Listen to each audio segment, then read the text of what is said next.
The HyperX SoloCast 2 is one of the best budget USB microphones on the market. It launched for $60 and I've already seen some sales for it, so I'll have links in the description so that you can see the current pricing.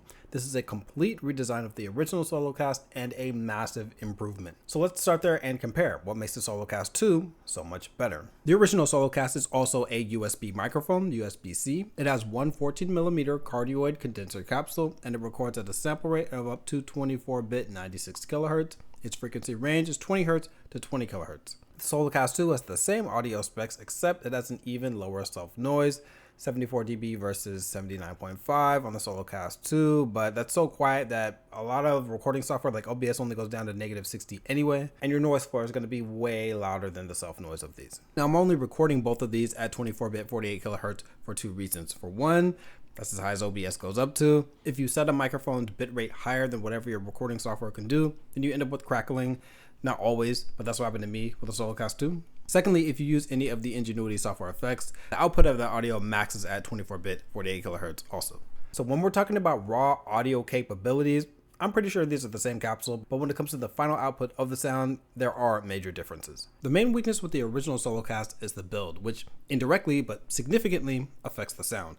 As you'll notice, I don't even have this on its original stand. It did finally break, which is why I had to show this old footage. The stand is not really that sturdy due to the hinge and that circular mount thing that you have to keep popping it in and out. But more importantly, even with the stand intact, the shock resistance was basically non-existent. So here's an old sound example. SoloCast on my desk, keyboard is behind it. This is me speaking into it. This is the HyperX SoloCast keyboard typing test. So yeah, basically an earthquake. The SoloCast 2 is much more sturdy, even though they're both all plastic. There's only one real volatility point, which is this thick hinge for adjusting the angle up to 40 degrees. I'll take that. Now, the shock resistance isn't amazing, but it is better than the original SoloCast, as I'll demonstrate with some keyboard typing. Again, keyboard behind the mic. All right, here's some keyboard typing with the HyperX SoloCast 2 on my desk. Got it tilted up towards me, and I'm gonna take this time to mention that even the NGENUITY beta software, even though it's lacking some features, I'm going to talk about that. It's also kind of buggy. It didn't work in terms of actually having the HyperX virtual audio output actually picking up any sound. So just wanted to bring that up. Now they say there's a built-in shock mount with the SoloCast 2, but I don't know if this thing really counts as a shock mount. I recommend getting some sort of boom arm for the SoloCast 2. I've linked my current stand below, and both of these mics have both 5/8 and 3/8 inch threading, so you don't need an adapter. Now, the reason I highly recommend getting some sort of a boom arm is so that you can position these properly. If you put them on a desk, actually the original SoloCast doesn't sound that bad if you have it on the desk. For some reason, the SoloCast 2 picks up a lot more background noise and reflections than the SoloCast 1. So my original recording of this was actually what I'm going to switch to, where I have these angled a little bit differently. I'm speaking more off axis of the SoloCast 2. I like to speak into my mics like that so that I'm not breathing into them directly and potentially distorting them with plosives. That's fine for most of the condensers. It's fine for the SoloCast. But for the SoloCast 2, it really picked up a lot of the reflections off the walls. The SoloCast 2 also has a pop filter inside, which does help a little with plosives, but not that much. This is something the original SoloCast struggled with massively. As you can see, the capsule is just chilling out here, no protection. Quick example, original SoloCast. Peter Piper picked a peck of pickled peppers, a peck of pickled peppers, Peter Piper picked. And now the SoloCast 2, Peter Piper picked a peck of pickled peppers, a peck of pickled peppers, Peter Piper picked. All right, let's keep it real. Listening back to that specific recording, this thing didn't really help that much. The SoloCast 2 comes with an 80-inch USB-C to A cable, and it has a capacitive mute button on the top. This turns the light off.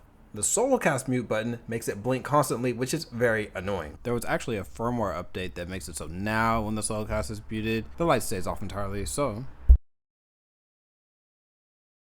something very important when you press the mute button, unlike some of the other microphones, this one actually does have an audible kind of a pop sound to it, not every time, and there's some handling noise. So quick example.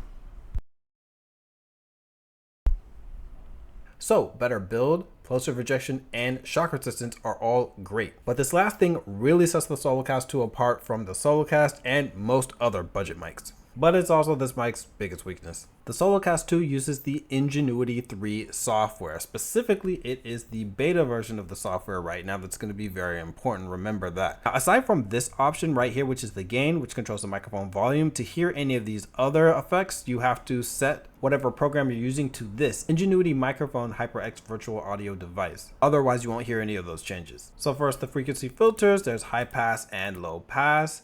I don't actually use either of these. It doesn't tell you the exact frequency that it cuts out. So I don't really like messing with different software options that they don't tell me exactly what it does, or I can't hear immediately what it does. I like to control that stuff more manually. There's of course mic gain here because this doesn't have a knob on it. Let's bring that back to 84. But more importantly, there's an equalizer and 3 different effects. But before I apply any of those, the stock sound is detailed and natural. The proximity effect, it's controlled and it doesn't sound muffled.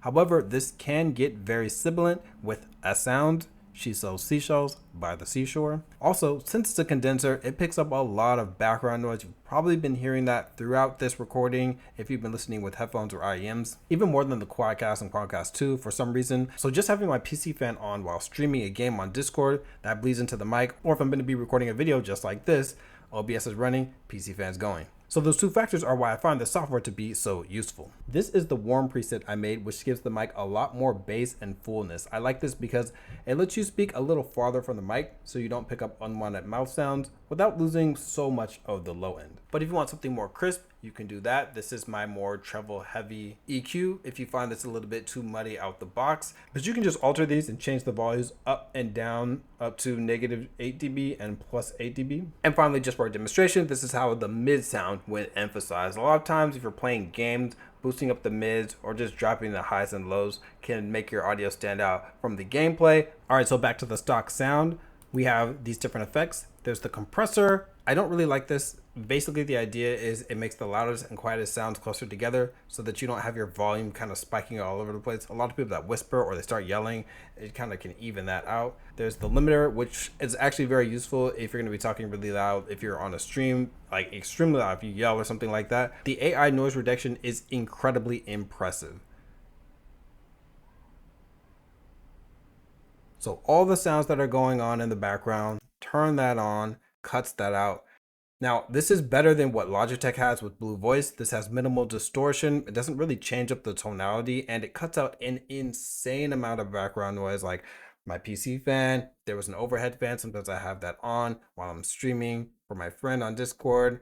There will be cars that are driving outside. It'll either cut them out entirely or you'll just hear like a very faint sound back there. And this does this all without having a harsh noise gate. There are a lot of AI noise reduction filters that have very harsh noise gates. This one does have one. You can definitely hear it, but it's not as harsh as some of the other ones. But I'm gonna turn all that off and go back to the stock sound. The original SoloCast basically does not get any features in its software, just the mic mute, and you can change the mic volume. But about that biggest weakness I mentioned, despite HyperX's marketing, these changes, all the stuff that I make here, all these do not save to the mic itself. In fact, in its current beta state, they don't even save to the software itself. So once you close it and reopen it, all the settings get erased. Honestly, as good as this software is, I would not rely on it until this thing comes out of beta. But as for my verdict, overall, the SoloCast 2 is still one of the best USB microphones out, and it's a great pick over the original SoloCast, which I really enjoyed for the years that I used it. The only weakness of the SoloCast 2 is the software. So if you don't care about the software, I highly recommend this. If you do care about it, maybe wait until it's done or until this thing goes on sale. Currently, I am working on an updated best budget microphones list, and that's where all my current recommendations will be.